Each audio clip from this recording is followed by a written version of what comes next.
pie, greasy face and all, I'm still cute. Hey guys, so this is Danielle, and I'm just kind of checking in. I'm doing a little novice thing by looking at myself. I got to get used to looking at the camera, look at you all. I'm sitting in the car and I am full, not belly wise, even though that's full too. Thank God for crab legs and shrimp and all that good stuff. But that's not what I'm talking about. I am full emotionally despite all that I've gone through in life. And I don't talk about a lot of the stuff that I've gone through and things I've done, but I am a blessed soul. A blessed soul. I'm sitting here and I'm thinking, thinking about things and times and places and thinking about the gift of vulnerability. A lot of people have a issue with being vulnerable, with allowing people to see their shortcomings and their flaws and their faults. Um, and I just got a text message, hey man, so we can get this hair done. Hallelujah. Um, right, vulnerability. Y'all see this? I've been wearing my hair short past couple of years, very, very short. And I'm thinking about growing it back out. I used to have um mid back length hair, and I'm thinking about growing it back out, and so I'm going to get it braided down so I can do what I used to do. But that's neither here nor there. Back to what I was saying. A lot of people have issues exposing themselves, um which I understand why pride won't let us really show who we really are, the things, our thoughts and our wants and needs and desires, our ambitions, our aspirations, our faults. um Pride and society, in a sense, won't allow you to do that. But when you get the understanding that, and excuse my French, everybody got their own shit, everybody got their own issues, you learn how to say F it. Right? You learn how to say F it and keep going. And so what if they see my hair nappy? Up under all that weave, up under all them bundles, up under all them lace fronts, they nappy too. I just can show mine. And I don't feel any kind of way. Because I realize as humans, we're one and the same, essentially. We all want to be loved.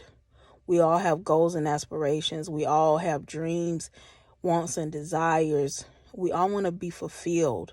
We all want to be needed. We all want to be accepted. So what's the difference of me showing how I feel and you hiding how you feel? I think my vulnerability is my strength. After I've shown my cards, what is there left? What is there? There's nothing else. Nobody can hold anything over me because I've laid it all out on the table. And in this life, in the city that I live in, people have seen me fat. They've seen me skinny. They've seen me as a better singer. They've seen me as a worse singer. They've seen me with more money and better position. They've seen me with less money and less position. They've seen me married. They've seen me divorced. It's all out there. Nobody can bring anything to me because it's all out there. I think one of the old paradigms, especially in the black household, is what happens in the house stays in the house. But what happens in the house that stays in the house also eats you up. It eats you up in the house and in public. And a lot of people are deteriorating. Vulnerability. A lot of people are getting broken down. Don't worry about me not saying deteriorate. Y'all know what I'm trying to say. A lot of people are really breaking down on the inside because they're holding on to so much stuff. They're holding on to issues and not being able to talk to people, especially in the black church. And for those that don't know, I'm a minister and, well, a minister and a musician. Yes, I did swear, but anyway, it's all out on the line, that part. Um, we hold so much for fear of being judged. We hold so much for fear of our income being affected. We hold so much on the inside for our position being affected, and it's eating us up. We can't be who we really are, and we can't get delivered because we can't show our weak spots. And we have so much fear of people taking advantage of your weak spots. But the truth of the matter is, people will take advantage of your weak spots. But that's a part of the strength of being vulnerable. You allow it to happen, and then you move on. You heal yourself and you move on. I've always been a giver. And I've always been a lover, if you will, not a I love people, and the people that I love, I give to them. I love on them. I'm affectionate with them.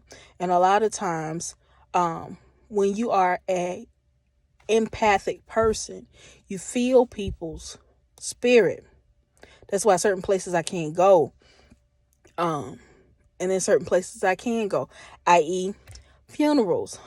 I think it's such a blessing when a person calls you to minister or to play at their family member's funeral because they trust you enough to handle that situation. And while you're sitting there, especially as musicians, a lot of us, especially those who are worship leaders and who lead worship, you feel what's going on, not just in the house, but in the spirit of that person. And so it's the same in relationships, especially those of us that are empaths. We feel what's going on with the person, our spouse or our significant other, our friend. And the first response is to heal, to love, to cater, to give, even at the expense of ourselves. And a lot of times people have taken advantage of that. I've been this way since a child. My mom used to always tell me, Danny, you don't have to buy friends because I will give you my last. I've always been that way. And so I've had to grow. But one of the things I've always said to myself, no matter how bad I've been hurt, disappointed, I don't want my heart to be damaged to the point to where I can't open it up to somebody else, and to the point to where I can't love on anybody. So as bad as it hurts, I stay vulnerable to the position of this too shall pass. Right? Heartache will pass. It might take a little time, but with proper perspective, if you look at relationships and hurt and all that kind of stuff as a lesson and not a personal attack, it makes it easier.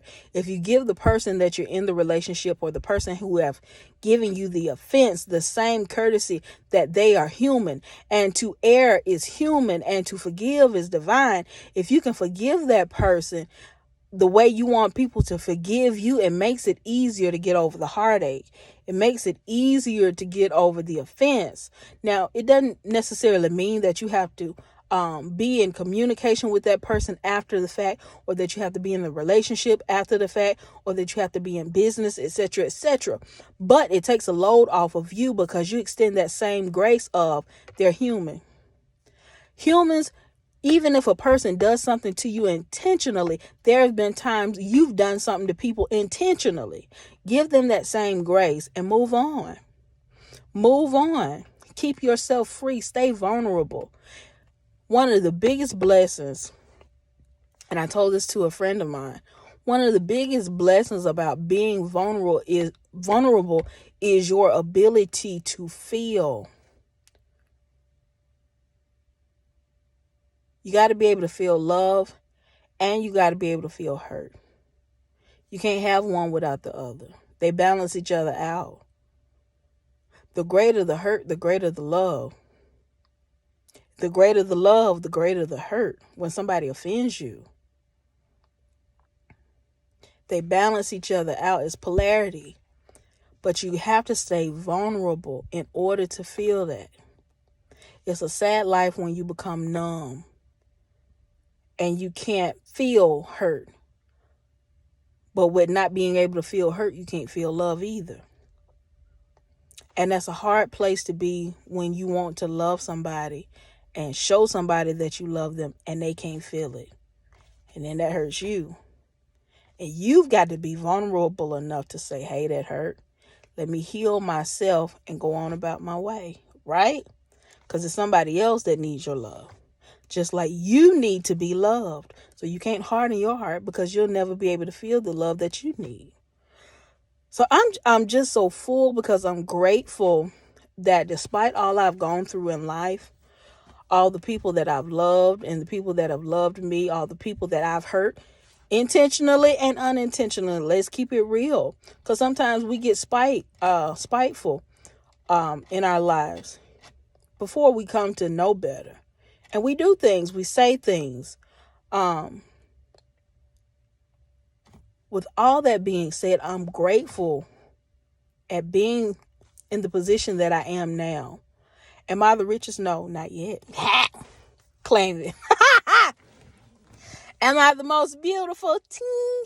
I got some areas I want to fix and some things I want to improve.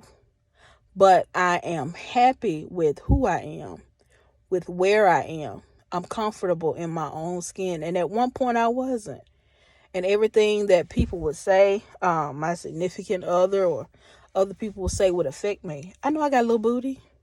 I got a real little booty. I got big old titties. I know that. I got a big belly to go with it, a big pie face and a little head. I got flabby arms and flabby thighs. I got all of that. But I love me, that part. I used to have a beautiful, beautiful, beautiful voice, and it's still okay now. But I accept the fact that I am where I am. And I love me for being where I am. Because that means the journey hadn't stopped. My God, today. It hadn't stopped. The journey hadn't stopped, and there's still a ways to go. I know I've kind of just rambled through this first video, but I'm going to post it anyway because these are my real thoughts. I'm so grateful. Despite being divorced and all that I'm going through, I am blessed with two of the most beautiful babies, little men who have come into my life, and they keep me in check. Whether it's just their presence being there and I have to remember that I'm an example for them, or they literally keep me in check. Mommy, don't do that. God will speak through your babies. Okay? It's about heritage and lineage and making the journey, making it easier for them, and learning and making it easier for yourself as well. I'm going to get off of here, but I thank you guys. I love you all. God bless you. Peace out.